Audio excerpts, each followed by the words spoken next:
Thursday edition of the Just Baseball Show, and we have, I guess, a topic that no matter what, you're probably going to make people angry. That's why we brought on our managing editor, Ryan Finkelstein, who that's what you do, right? We do power rankings. We get people pissed off because there's no such thing as the perfect power rankings, but I'm excited to pick apart the editorial power rankings. Thanks for joining the show again, Fink. It's nice having you as this kind of alternate fourth host. Yep. I'm the utility guy off the Yep. bench. Call me whenever you need me. And I'm excited to go through the process because power rankings, it's a lot. It's you're never gonna get it 100% right. If I had Peter's confidence, I would say it's the perfect Yeah. power rankings, and there's nothing wrong with my list, and you can just look at it and say this is perfect. But I'm excited to get your take on it because there's a lot of times where you're going through it, and basically what goes into the power rankings is I don't want to just do standings, right? Just like, okay, best records number one, worst records number 30, and we just fill it out from there. So the standings is a starting point, but if you look at our article, we spotlight the record from the past month. And for me, that's always kind of the first tiebreaker of, okay, if these two teams are in the same spot, but one was 19 and 9 the past month, the other one was, 13 and 15, we're going to go with the hotter team. We take into account recent head-to-heads as a tiebreaker, and then if all else fails, we will look at the two teams and just kind of gut reaction it. Who do Yeah. we think is better projecting moving forward? And it's never one of the three things. It's always kind of a combination of all of them, but that's kind of how we do it to try to do the best we can as an editorial team to put together a power rankings that's a little bit unique and it's not just, hey, here are the best teams by record. That's the power rankings. Yeah, and of course there's more to it than that, right? Because you have the strength of schedule, you have the run differential, maybe a couple bad bounces can make a bit of a difference. Trying to account for all of that, but as you know, fans of certain fan bases will say, "Well, you didn't account for these bad bounces we had," and that's where it gets fun. And we can talk about kind of maybe which team is about to break out or which team is maybe going to hit a wall. And there's definitely going to be that explanation and detail behind it, which you can also read more on linked in the episode description for justbaseball.com. But I feel like we should just jump right into it. But before we do that, like you alluded to it, how much does a head-to-head matchup matter versus some of the other things? Like when is it a tipping point for you? Because I'd imagine probably the most impactful would be the recent performance, because this is a what have you been doing for me lately type of thing, power rankings. But at the same time, you don't want to just rank the hottest teams because those aren't necessarily the best teams. The Angels won what, 8 in a row, or 9 in a row, and then they hit an absolute wall. So there's kind of factors in that as well. So I think it's definitely one of the tiebreakers that we go to if we really are just kind of stuck. And a lot of times you'll get two teams in the same division that have the same record, like the Phillies and the Mets were a perfect example, where the Phillies actually we were gonna put them at number one, and then the Brewers swept them over the weekend. It's like, okay, I don't know if we're gonna do that. So there's a lot of that as Can't well get as swept at one. it's tough, it's so reactionary. So then at times, if you have two teams that are close, it's like, all right, well, they played each other this year. The Mets swept the Phillies, so we'll give the Mets the nod for now. There's a lot of times where, really, honestly, it's kind of a tie where Yeah. we're like, these two teams are pretty much in the same boat right now. Yeah. But how do we, split the hairs and put one in front of the other? And so head to head is a nice way to say, you know what? They're close, so the Mets beat the Phillies, so they're going to be ahead in this power rankings until the Phillies can definitively prove that they're better than the Mets in a future power ranking. So I think it's a little bit easier to figure out who the worst teams are. Although all of a sudden, the five worst teams you got, it's the Rockies at 30, the White Sox at 29, Pirates at 28. Athletics at 27 makes me sad, but I can't fight it with the way they've been playing. The Orioles at 26, though, the Marlins dropping two, potentially by the time we put this out, maybe getting swept by the Rockies, may have to adjust these kinds of things a little bit. The Orioles getting Colton Cowser back, that whole discussion. But it, how much deliberation went into the bottom five here? So 30 and 29, I feel like are going to be locked in all year. I mean, we'll see if this series against the Marlins gets the Rockies right, but I think we're pretty locked into the Rockies being the worst team in baseball for most of the season. White Sox right there, and then there's a lot of teams that are close, like the Pirates, the Athletics. They ended up where we put them because they had worse months than some teams like the Angels, the Nationals. The Orioles Marlins was definitely an interesting one, where at the time when we were making the ranking, it was before this series against the Rockies. Yeah, and they did just get swept. Yes, yes. So for us, it was okay. These two teams, the Orioles and the Marlins, are pretty much head to head, like neck and neck and everything. The standings was similar. The run differential wasn't crazy different. Are we going to reward the Marlins team that has maybe exceeded very low expectations, or the Orioles team that's been a complete disappointment? Yeah. And so we decided, you know what? The Orioles deserve to be considered one of the five worst teams in baseball right now. And I think if you look at the entire top 10, I wrote this in the piece, of those bottom 10 teams, I think the Orioles clearly have the best outlook for 2026, Yeah. but it feels like a lost season. And it also, I mean, there's every chance that they're going to end up in the middle of the pack by the end of the season. But right now, the way they've played this season, it felt fitting to put them in the bottom because it's now been 2 months of them just not getting off the mat here. Does getting swept now by the Rockies change that for you if you could update it at this Yeah, moment? there's going to be a lot of them where if I could flip it right now, I would. But it's also one of those things too. We are trying to get these power rankings into a lot of places, and there's a graphics team to consider. So like sometimes like I we'll get to Brewers Cardinals gut reaction right now. I think I'd probably put the Brewers ahead of the Cardinals, but the Brewers won like 8 in a row before our rankings, and so trying to juggle where to put teams when the last game that you see could absolutely change things. At certain points, you just have to go with Yeah.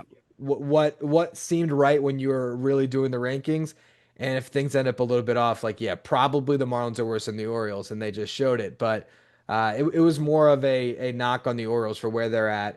And giving the Marlins some credit that they've been kind of gritty and fun this year until this most Well, recent they series. also could have went into that series and swept it. Yeah, and then and then all of a sudden it looks great, right? We're saying, oh, they're only 6, 7 games under 500, but they get swept by the Rockies, and that puts them pretty much exactly where the Orioles are, which is 23 and 36 with a run differential of negative 82. The Orioles are 23 and 36 with a run differential of negative 89. So you're basically looking at, to this point, two teams that have been equally bad, and the Marlins had to get swept by the Rockies to get there. So I can understand that one. I do think when you look moving forward, yeah, it was Sandy's best start yeah, on Tuesday, but the Orioles getting a Colton Cowser back and maybe a Westberg back, and some other aspects of positivity. Maybe Grayson pitches sometime this year. You could probably get a little bit more optimistic, but at this moment, they're both equally terrible. So I think that's fine. What was the kind of next batch challenge for you? So the rest of it, as we were going through the rest of the bottom 10, Angels, Nationals, it felt like I was splitting hairs. I really didn't have a huge, pull one way or the other. Ultimately went Nationals because I just said, you know what? If I look at top end talent, Mackenzie Gore with what he's doing and James Wood, I'm like, you know what? Maybe they're just a little bit more of an exciting team right now. But I think the Angels core is kind of fun right now too, with Zach Neto and Logan O'Hoppe. So I think both of them are in similar places. Rangers Reds was another tough one. And I think that's where I want to ask you, like looking at the bottom 10 teams that we have, you look at the pitching for the Rangers and the Reds right now. I mean, both of these rotations have been pretty dynamite. Do you think either of those teams is going to be able to put together a lineup that can contend this year? Like, do you have hope in either of them, or are both of these teams just going to kind of waste what's right now really good rotations? That's the crazy part. So it's like it's two schools of thought, I guess, right? Where you say, okay, well, the Rangers have the third best ERA in Major League Baseball, and they're 29 and 32 as we're recording this. Like, should we be even more concerned because they're not going to sustain a 3.18 ERA as a team, right? But then the flip side, you could say, well, the Reds' strength right now is pitching, and they have a 3.71 team ERA, and like, yeah, they may swing it better, but you could make the case that maybe they don't keep pitching it this way, right? Like Hunter Green just hit the 15-day IL with that groin issue. The Rangers, like it's Jacob DeGrom that's throwing the ball well. It's guys that they just got Rocker back. We'll see what he can do. I have more optimism in the Rangers just because still a core of those guys have been there, done that, whether they did it with the Rangers or, have joined the Rangers since. The Reds, man, like there's something about them. And I understand the run differential wise, they're going to be bolstered by that one game. And, when they're on at home, they can light it up offensively. And, I think that's where the run differential can be a little bit misleading.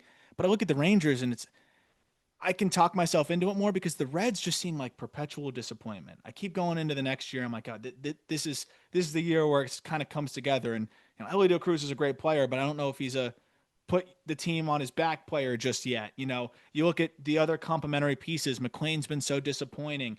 And I would love for him to heat up because I was very excited about him this year. That it just seems like it's been very thin offensively for the most part, and I'm wondering how they get that going. I have a little bit more optimism of some of these Rangers vets. They just got Seager back into the lineup. I'm worried about Semien, but he's Marcus Semien, right? Can he be a little bit better? Whereas with the Reds, it's like some young guys that you're hoping can find more consistency, and maybe that consistency just won't be there. Yeah, I think I'm probably with you. The Rangers lineup it's shocking how bad it's been.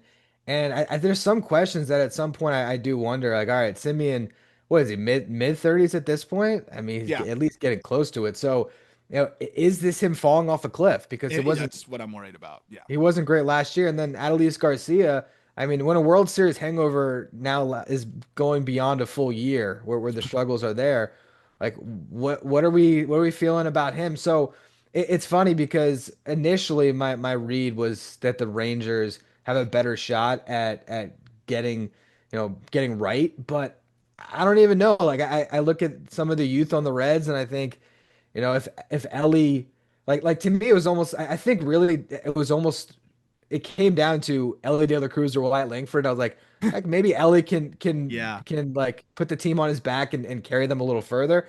But both of them right now are in this spot where you look at the rotation and it's like, okay, that's a contending rotation.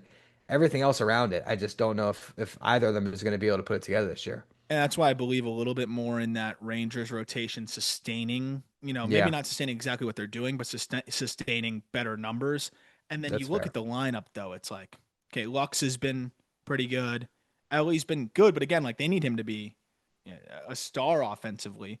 Friedel's been statistically their best player. And then it just drops off a cliff with the Spencer Steer and Santiago Espinal and Jake Fraley. And I think, Will Benson's numbers are juiced from his, when he was Barry Bonds for 10 at bats. McLean being, what he has been this year, where you look at the Rangers situation. And again, I think it's guys that have done it a little bit more. So I just have a little bit more optimism of them being able to get right and do it. But I'll be honest, I don't really feel good about either ball club. And then you look at the bullpen situations and like Yeah. again, it's kind of interesting because you look at what the Rangers have done out of the bullpen and what the Reds have done out of the bullpen. And I don't know, like I feel like on paper it looks worse than it is.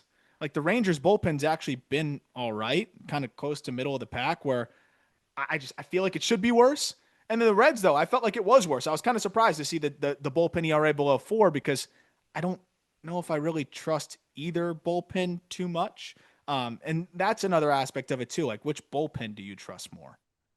I think that's what I like about this exercise is there's no world where I would have thought to be spending so much time comparing the Rangers and the Reds because there is no link between those teams. But then Yeah. as you kind of are trying to parse where to put them, you realize, okay, these two teams are really similar right now. And I think my read would still be that the Rangers went into the season with higher expectations. There's more money on the books, so they might be more committed to this. But I also could see the Rangers if they decided to sell, having some interesting arms that they could float at the deadline. Like Tyler Mahle is a rental at this point. So the way he's throwing the ball, why not shop him? I don't know if you're going to be able to move contracts like Evaldi and DeGrom, but it's interesting to just think about where their season's going to go because I find it a little bit hard to believe that either of them's really going to be in the race. I guess the only other thing you could say is the Rangers had the benefit of being in the American League. Well, So and it's more Evaldi wide hitting open. the IL, like that's definitely concerning. Mhm. Because yeah, I trust DeGrom at the top now, and Tyler Mahle, he's not going to pitch to a 202, but he's clearly going to, I think, be a solid arm for them all year. I really do believe what Jack Leiter's doing to at least be, a solid four starter for them. But like Pat Corbin's been there three, so yeah, in theory, I think about it and say, okay, well, I might trust this rotation a little bit more. That's with Eovaldi in the fold, who's been one of the most reliable starters in baseball. Whereas you have the Reds. Yeah, I look at an Andrew Abbott and say, like maybe he doesn't sustain that, but I do think he's still really solid. And we're talking about how he's just a left on base artist, and I'm buying into that now because he's just done it for so long. Um, and Martinez and Singer are going to eat innings and be solid for you. I would listen to a case though that the Reds rotation may not have as high of a ceiling at points, but like right now it may just be a little bit more consistent with the Evaldi out. It's interesting. There are A headache. definitely a couple teams that are uh you know kind of hanging in the balance right now. Like this is sort of a make or break month to see if these teams can Yeah. put it together. And kind of along that same line, I want to get into the next three teams here. Number 20, we had the Red Sox, then the Braves at 19, Diamondbacks at 18. Of those three teams, you got to bet on one to make the playoffs this year. Which one do you think can turn it around? Huh. Uh, I would. I'd go with the Braves. I'd still go with the Braves. I mean, like the Red Sox, man, they look kind of lifeless. I that's a team I absolutely loved heading into this year, but I mean, I know you have the number one prospect that you can maybe hope can give you that shot in the arm, but and we're still waiting. The D-backs may have been my pick because I was so high on them going into this year, but now with Corbin Burns potentially dealing with an elbow issue, uh, that rotation all of a sudden, which seems so deep, seems like it could be a bit of a problem. We've already seen some games where it's bombs away when they don't have their A team available because also you have Puck banged up and a couple key relievers banged up.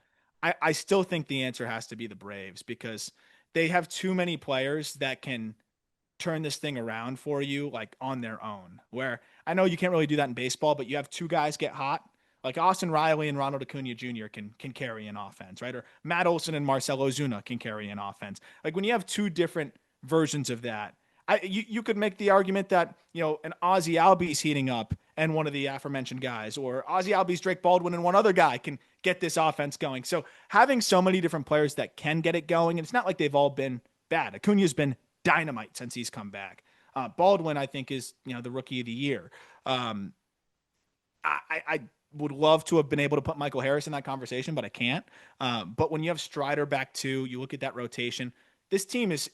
I still think this team makes the playoffs. I do. So I think that's the answer. I'm curious where you line up with, given I, I know I'm with you, you man. don't like the Braves, obviously. I don't like the Braves, but I also fear the Braves. And when I first was doing these rankings, where I was just kind of like blind toggling up and down on our WordPress, okay, this team over this team, I had the Braves at like 12 at first because I was just like, oh, I like the Braves better than them. I like the Braves better than them. And then it's like I dive into the numbers and I look at what's actually going on. It's like, yeah, well, I can't actually put them there. But I do still buy into the Braves. The Diamondbacks to me would have been right there until the Burns injury, and Mm-hmm. now it's just making so much sense for them to sell that I can see it really because you have Kelly and Gallen both rentals at this point. So, and you're paying Burns. You might not have him for next year. Who knows what's going to happen there? But to me, and they have Josh Naylor they can move. Like they could go into aggressive seller mode and really kind of open up that window a little bit more. So I could really see the Diamondbacks be in the best position of the three to take advantage of the situation in a seller's market. The Braves, I just don't see them doing that. And like, there's just so much talent. Like we're just waiting on the Braves to be the Braves, but the Mets came back from a lot worse last year. I don't know why the Braves couldn't do the same thing and still be a playoff team. Well, especially with my concern going into the year was okay. Chris Sale faded at the end of the season, and it was so amazing to see him do what he did. He wins the Cy Young, but it's like okay, he is 36, and he has had the injury history. He looks. I mean, may not be Cy Young repeat, but he looks quite fine. He looks like Chris Sale. Schwellenbach is Schwellenbach, and then getting Strider back, and I just think more innings and comfort there is going to help. I think the biggest issue with the Braves is high leverage, but when we're getting to that side of the conversation, that's usually the hairs that you're splitting at 8 to 12 to 13 or 14, maybe those rankings of teams. So, like, I think you could make the case that The Red Sox have a lot more issues right now than a high leverage relief option, and the D-backs have a lot more issues right now than a high leverage relief option. So I agree with you, and I think kind of confidently I would have the Braves ahead because it's it's just too much talent across the board. Yeah, and I'd have to go back and really dive into exactly why I put the D-backs ahead, but I think it was probably just largely due to Alliance has performed a little bit better up to this point, I and mean, they that's rake. I mean, they're third in slug. They're tied for yeah. third in slug with the Cubs, who, I mean, when you look at the top two, like with slugging, it's actually kind of crazy. Dodgers are first at 469, Yankees at 467, D-backs at 448, Cubs at 448, and then it drops all the way to 417. You know who it is? No. The Athletics. It makes sense. Makes sense. And it's kind of, yeah, and then after that's the Red Sox, and then the Mets. So it's funny. You have most of the best teams, but also some teams that have some flaws, but are leaving the yard. So yeah, I'm with you. Like I could see why you could lean towards the D-backs off of just the offensive talent, but there's been a few too many shootouts here, I think, and it's a tough way to consistently win ball games. Their Yeah, ERA as I a saw. team is 4.75. It's bad. And that's where with the power rankings, it's toggling between we can't just make it a projection list. We got to look at what's happened. So I lean D-backs there, but again, I think all three of those teams are sitting in a similar boat. And what I want to do from here, I want to go rapid fire because a lot of times what I end up falling on is we get a lot of teams that are close and I end up trying to stack two teams from the same division because in one respect, I think it inspires some good conversation and fan bases might be like, oh, if I'm a Rays fan, we're way better than the Blue Jays. The Blue Jays just got hot this past month. So I want to go through and just gut reaction for you, kind of rapid fire. I'll throw two teams at you. Tell me which one you think is better, if I had it right or if I was wrong. Okay. So we'll start with the Blue Jays and the Rays. 17-16. Which one do you think is better right now? It's funny because you just mentioned the division thing and but I think these teams, whether they were in the same division or not, are so similar in terms of, I don't think that they're similar in terms of roster construction, but I'm similarly confused with them and don't really know where I lie. You could probably play back. You could do, I think they like, I forget who did it. It was a Funhouse that does it like with Mike Francesa, where it's literally him arguing with himself because he's gone like back and forth on opinion so many times. Like I think you could do that to me with the Blue Jays and the Rays when we're talking about the division. Um, but rapid fire, mm, it's so hard. I lean, because it's funny in the early part of the year I did lean Rays because of the pitching, and then Taj Bradley now just shoves the other day, and you're like, oh well, maybe the rotation's coming together. I don't know. I'm actually really struggling with this. So I leaned Rays because of that. I believed in the pitching more, and I need to. I mean, it was a very good month of May for the Blue Jays, but I need to see more to buy in. I'm I'm gonna I'm gonna go with that as well. Like, okay, so the reason why I'm a little conflicted is I've been an Addison Barger truther here for like 2.5 years, maybe three, and he's finally doing it. And I actually think he can really elevate that offense. But Santander is out, and I don't even know if that's like a real IL. That might be that's a Phantom IL candidate kind of thing there, unless I missed something obvious. Did he get like? I don't know if there was an in-game thing that happened, but if I did, I'm an asshole and I'm sorry. But it just seems like he needs to just take a break and get himself right.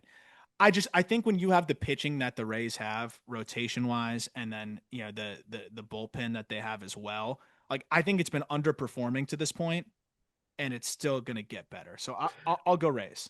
I'm only laughing because I just looked it up, and apparently Anthony Santander crashed into the stands, Oh jeez. trying to catch a foul ball. Do we even cut that? Do we just leave it in there? I'm an asshole. I'm an Just asshole. leave it in there. You didn't know. I'm sorry, Anthony. But that was it. Look, if there was a candidate for a Lil Phantom IL stint, I It here's another thing I've learned, by the way, just covering the game a little bit more over the years. So going to different, covering different teams and being in and out of different places. Phantom IL, and you'll run with this now. I know I don't want to tee you up because the Mets got punished for this, yeah. but every team has done it at least a little bit over the last couple years. Like the Phantom IL things happen way more than people think. Oh, for Um, sure. I'm like For waiting sure. for somebody to come in here and like drag me away. But like it is crazy across the league. Like it happens way more than you think. But now I'm an asshole because he just went into the stands and got hurt. So I'm sorry. Speedy recovery for Anthony. Hopefully then has the time to get himself right offensively. Yeah, you know what though? That's actually something that Mark Vientos just went down, and it was kind of a similar thing where it's like you don't want to be happy for an injury and you're not, but at the same time, it's like, man, Vientos was going so bad that you almost think it's a good thing when he doesn't have any options left to hit the IL, get a reset, get a rehab, and just start over, you That's the know? thing. A lot of those guys, like they may have been okay enough to take 2, 3 days off and come back, but it's like, hey, why don't you just hit the IL anyways, and we'll ease you back in, and you can get right and work on some things. Eileen, but last thing on the race, they're fifth in bullpen ERA. Again, that rotation I think is going to keep settling in. I think you're going to still get better Boz. Still think you're going to get better Bradley, especially after that last start. And I just the Blue Jays are just kind of a team that takes turns of streakiness. And I don't know how sustainable that is, but the Blue Jays have been a tough team for me to read all year. Yeah, for sure. Next one I got is Guardians or Royals. Which one's better? I I gotta go guard ball. I just the Royals, the pitching's great. They're just so one dimensional right now. And calling up Jack Caglione helps, but I ain't shifting power rankings for a prospect. And like I know that if I'm saying it, like you should probably if there's one team though in one situation, it could probably be Cags going to a team where like the only two players that have an OPS over 800 are Michael Garcia and Bobby Witt Jr. As of the last time I checked, he could make a difference, but I just that offense is a problem right now. I know they can really throw and that's great, but I believe in the Guardians being able to throw the baseball, over the course of 162. And Shane Bieber's on the way back. That's a guy that makes a difference for me. Yeah, for sure. We went with Guardians 15, Royals 14, but that was one of those that again was so close. You could basically call it a tie. Another one in that same regard, Brewers Cardinals. Which one are you buying into right now?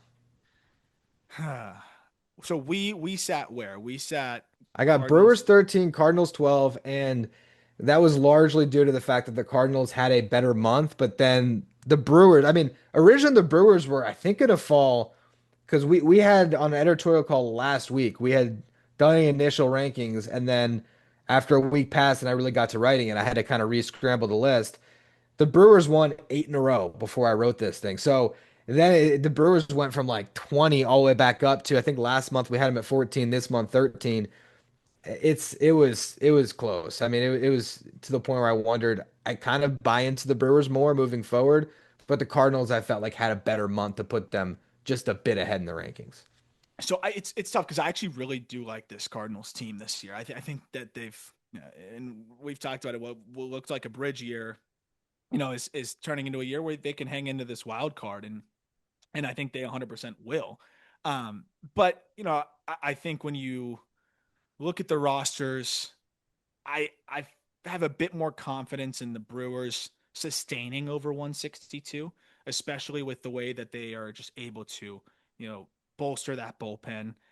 With the rotation, like I think they got through the worst stretch of the rotation this year. I don't think it's going to get as bad as it was when Quintana was out, when it was a revolving door and they're spot starting guys left and right. Like I think with Quintana back, Chad Patrick settling in, Peralta pitching at an extremely high level, I think you're in a spot now where it can't get worse.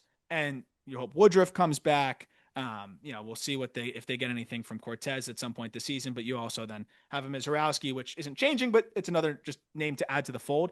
But I think the biggest thing, I know we wrote about this at justbaseball.com, Yelich is back.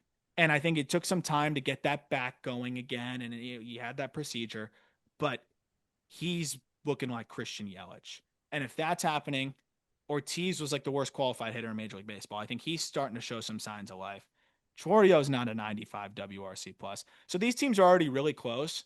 And I see the Cardinals as a team that's kind of playing at or a little bit above their means. I see the Brewers as a team that's maybe been playing a little bit below their means. Yeah, I mean, this was one where if when I was writing this thing at 4 o'clock in the morning before it got published. If I could have changed it and we didn't already have graphics made and everything, I might have flipped those two teams.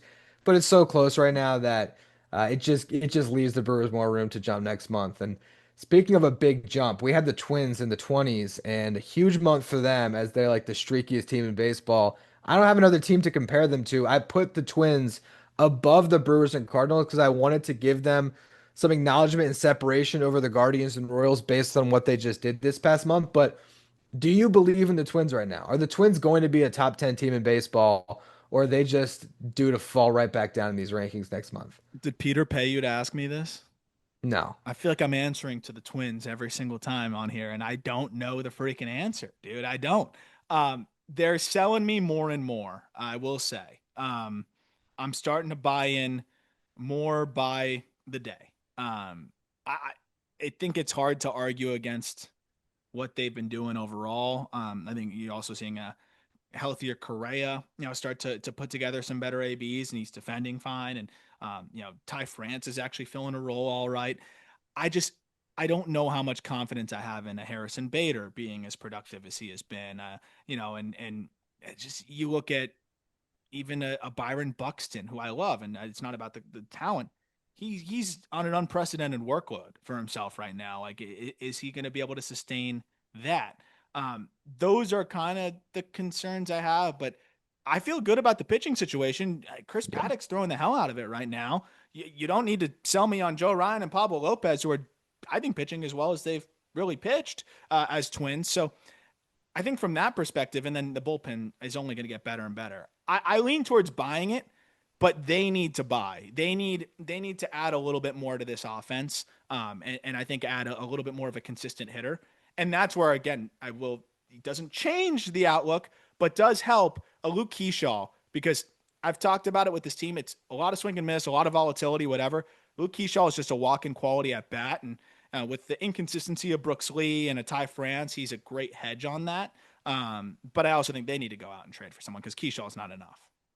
Yeah, they gotta add. They gotta add if they want to actually stay into this race. And but it's so many of these AL Central teams are just like right in that middle point right now where it's are they going to be aggressive at the deadline? Are they going to buy?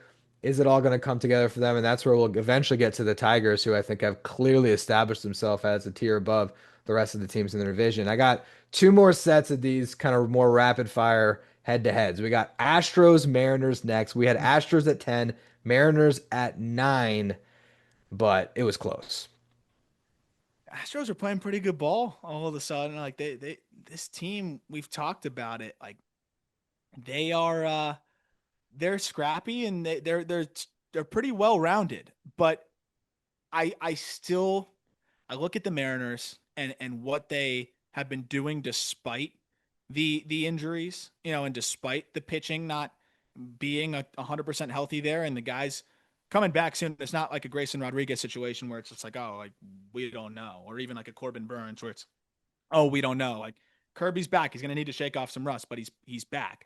It sounded like Gilbert. It's not going to be a huge absence there.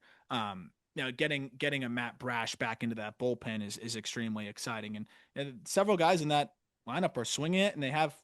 If it wasn't for Aaron Judge, an MVP candidate, offensively, which I think is a separator. When you have a player that legitimately is one of the best players in the sport for the season, like that is definitely going to elevate you a little bit. And like the Jordan news where like he's still not feeling right, and he's like at 60%, and he took BP and it didn't feel good, and like I don't know, I there's a little bit more uncertainty with the Astros, but then again, you got Lance McCullers looking like prime McCullers the last couple starts. You've got Fromber throwing 85 pitch complete games. So all of a sudden that trio looks pretty good. Eric Getty's going to come back. That's a good, quad of arms there.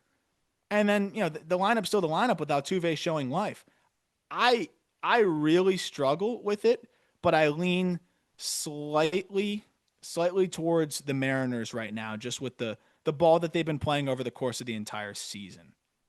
That's where I was at too. I think that the lineup being as impressive as it has been compared to our typical expectations. You look at, WRC plus, which does give us that park adjustment. I think they're like top 5 in WRC plus this year. And I'm sure a lot of that is Cal Raleigh, and he definitely factored into our equation on trying to pick between these two teams. Ultimately, felt like the Mariners have been a little bit more impressive than the Astros up to this point. But again, these are teams that neck and neck. And the last one is Padres or Giants. I think I'd probably flip what we had if I could at this point, put the Padres above the Giants. But honestly, they pretty much had the same month in May, and they're pretty much in the same spot. So Padres Giants were 8 Padres, 7 Giants. Which one do you like more? I've been a Padres believer more than a Giants believer, but the Giants start to this season has forced me to recalibrate a little bit. And Robbie Ray pitching like one of the best number two starters in Major League Baseball, is forced me to recalibrate a little bit. But I still lean towards the Padres and what they have there. I think you look at this Giants rotation though, and I think that is a huge separator where like if you are a believer in what Robbie Ray's doing, and what Hayden Birdsong's even doing as they've added to the rotation, I respect the hell out of the decision to move Jordan Hicks to the bullpen, because I know that's tough. I know he wasn't happy about it, and I know you're paying him a decent amount of money. This bullpen's really, really good. I am a little worried that the offense slows down. I know they've been good this year. If you look at WRC plus kind of across the board, most of these guys have been swinging it, and you could argue that Willie Adames is going to start to swing it better. But I don't know. I just covered a game, when they were down here in Miami, and like I don't know if there's enough just like firepower in that lineup. I don't know if there's enough like players that actually fear in that lineup. And I know that's kind of abstract and it could be a little silly. And you could say, well, you should fear maybe Matt Chapman, uh, possibly. But I think Tatis had a bad month, and that was part of it. And Merrill is still settling back in after the injury, and getting back. But I think that duo is damn scary. It really does depend on the health situation though, because like if you Darvish and Michael King aren't coming back anytime soon, is it still comfortably Giants for you? Is it comfortably Giants for you, I should say? Yeah, I think so. Because that's where I'm concerned. And it sounds like, it's gonna be a little bit. The floor I think is higher with the Giants, the ceiling is higher with the Padres. So how does that factor into your rankings? That's where this was another one where honestly it was just sort of we again I think when we first had looked at it, the Giants were ahead of the Padres. The Padres had a good final week as we were trying to make our decision. And so it was just a matter then of did the Padres do enough in this last week to push them above the Giants? And I think the ranking before too, we had the Giants ahead. I just didn't feel like the Padres had done enough yet to create a separation where I'd say I'm going to change them. I was like, we'll just keep it status I quo for now because they're both kind of in the same spot as they were. As much as I like the upside of the Padres, I think I agree with that because of the pitching, because of the bullpen being right there too. And then, the Padres, they lost Gavin Sheets, and it sounds silly, but this He's lineup can be so top heavy. That's the thing. It's like, yeah, so you have more star power and players you fear on the Padres, but I think you have less of a drop off on the Giants where it's consistent bats for the most part outside of, Patrick Bailey. So, and Lamont Wade, but, we're already seeing Dom Smith get some reps here. So, um, I think Giants get the edge over what they've done so far this season. They've kind of come back around, and I think that is the better choice right now because of the state of the rotation. You look at the Padres rotation too right now, like it's not good enough to offset with the injuries the top heavy aspect of the lineup. We had a really great article that Daniel Rodder did. We're actually gonna have a video that's gonna go up on it too. Me and him really talked about where the Orioles are at and what a sell-off could look like.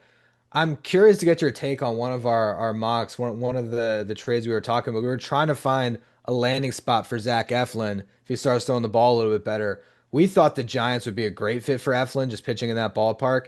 And now I'm also wondering if they do need another bat, what if they could get Eflin and O'Hearn at the Oh my deadline? gosh.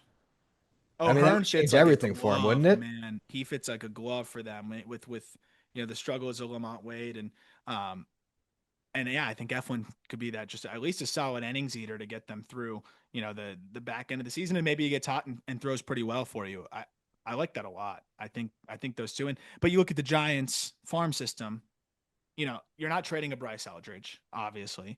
So you look and that's the other thing that's kind of crazy too is I could see them fast tracking Eldridge if they decide not. Like, I think they're going to try to make a trade, no doubt. And then if they can't make a trade without trading Bryce Eldridge with him, why don't we just maybe fast track Bryce Eldridge? Carson Wisenhunt's been throwing the heck out of the ball in AAA, and I imagine the Orioles, if they are sellers, they're not going to want low A prospects. They have a good, controllable offensive core at the big league level. So Wisenhunt, who's been throwing the ball really well in AAA as a left-handed starter, could absolutely be one of the main pieces in a package going the other way. So I think they That have was, I'm enough. pretty sure that's what the mock was. Was it? Now I believe, yeah, it was either that or I'm trying to remember who the other pitcher was, but I think it was Wizenhunt that we were looking at because the whole purpose of that article is trying to find some pitching that can slide into the Orioles rotation in 2026. I think that is where we landed. So Yeah, I love that. And the thing that the one thing that the Giants do have is, some arms. They may not be high upside, but they have some arms that you could fast track into the bullpen. They have some arms that are, higher floor. I think they're a really good matchup there. absolutely. All right, so let's get to our top teams in the power rankings. Number six, falling out of the top five, the Dodgers, which is kind of crazy, but it has been a little bit of a struggle for them, particularly on the pitching side of things. My question to you is not about if we had them right at six. My question is, right now, they're still the heavy betting favorite to win the World Series. Who would you take if it's the Dodgers or a field of the Cubs, Phillies, and Mets to make it out of the National League? Are you taking the field or are you Oh, still taking the Dodgers? Dodgers or the field. Mm. That's so tough because like the just the baseball brain in me will almost always take the field. Just because it's what you play the games, right? Like, well, I understand it's not Major League Baseball, but like you watch like college right now and the NIL era, and you're still having Murray State beat SEC schools on the road, and I get it, it's college, but it's baseball. And I know that the Dodgers won it last year, but the idea of them repeating with the pitching attrition that they've had, I think they're the favorite without a doubt. But the field where I'm getting the Mets, the Phillies, who have I think look as good as ever, and then the Cubs. The reason why I think I go field here is I think all three of these teams are going to be very aggressive. And the only reason why I like, and you could say all four, including the Dodgers, but all three of the field are going to be very aggressive on the trade market.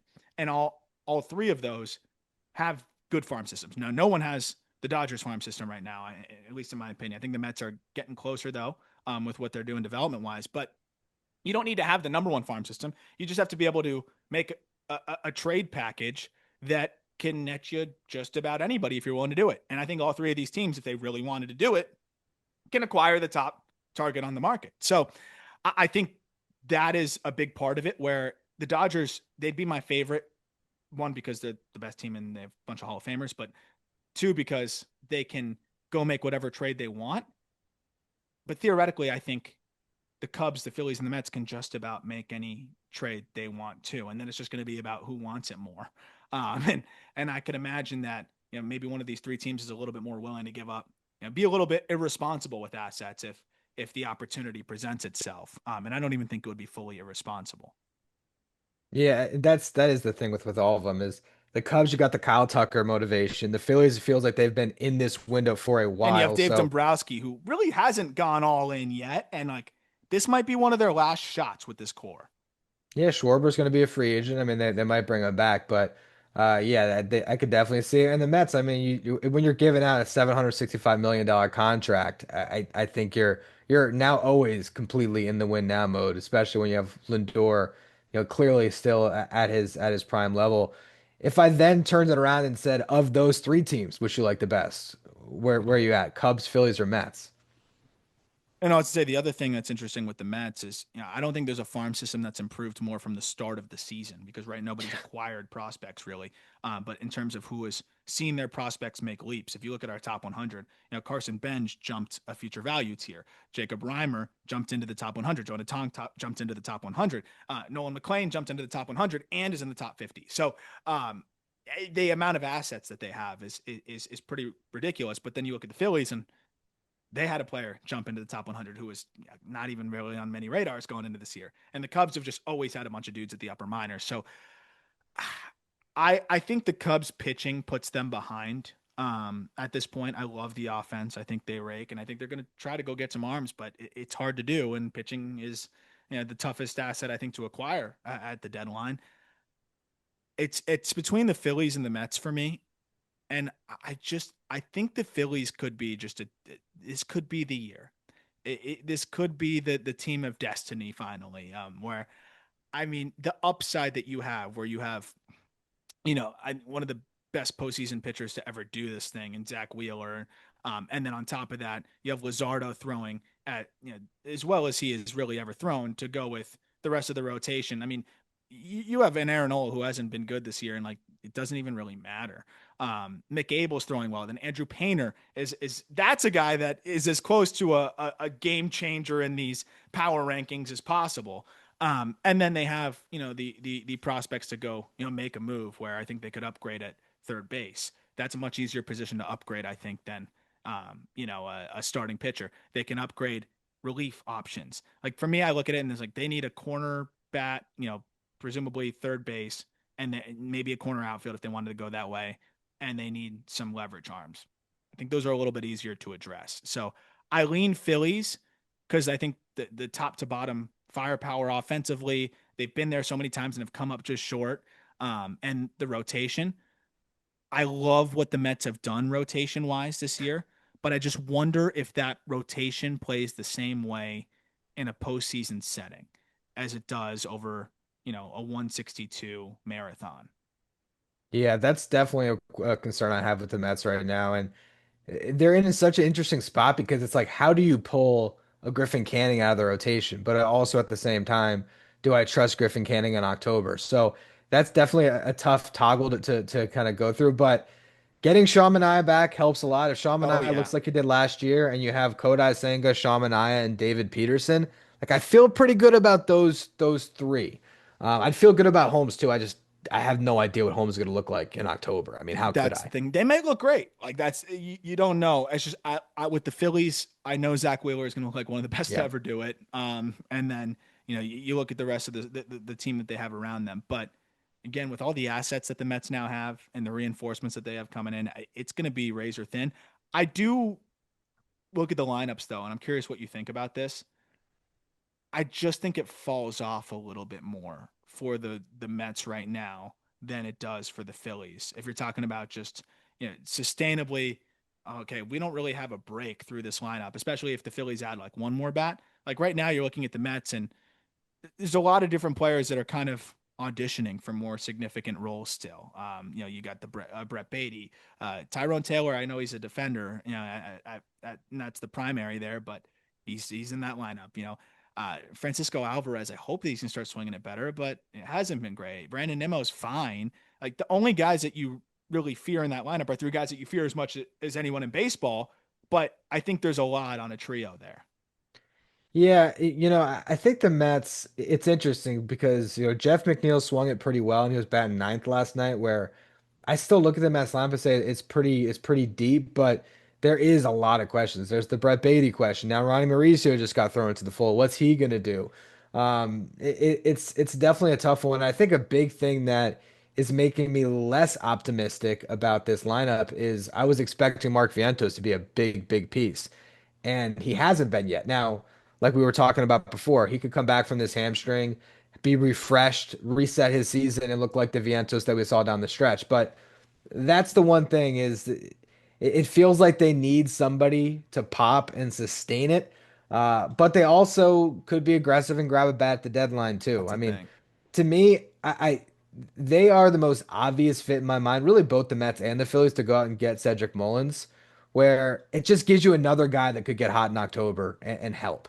And It's going to then be a and then great time to be a seller because you're going to have some division rivals on both sides bidding against each other for similar needs. But you know what? Just to continue to spotlight that article, the trade that we put together for Mullins was Tyler McGill going to the Orioles, so they get a guy that they have control for 2 more years, just slides into the rotation right now, and then pick a pitching prospect. We threw Blade Tidwell in there, but for a rental, we feel like that gives the Orioles a couple arms. And for the Mets, you're giving up a guy in McGill that has been good this year, but still probably ends up seventh, eighth on your depth chart. And if you're Especially with not McLean on the way. McLean, Um, if you keep McLean and Tong, then I think it's a trade the Mets can very easily make.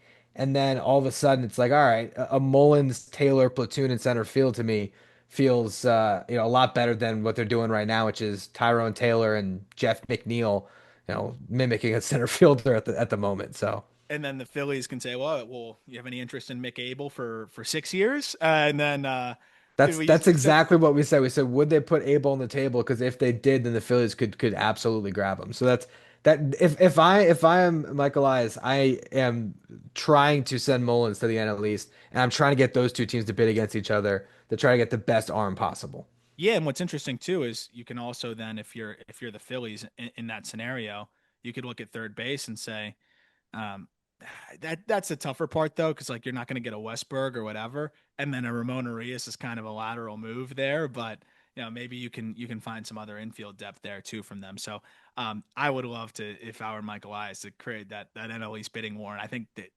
Mullins it might be as good of a fit as anywhere with those two teams. I think so. All right, so the last part of this, we end up with the Yankees and the Tigers as our top two teams in this power ranking. And I didn't know how to feel about it to have two teams from the American League in front of all of these, really great teams in the National League. Ultimately, how we got there was the Tigers just felt like the team that's been playing the best baseball through 2 months. It felt like, while I don't know if I necessarily am saying projecting forward, I believe the Tigers are going to win the World Series.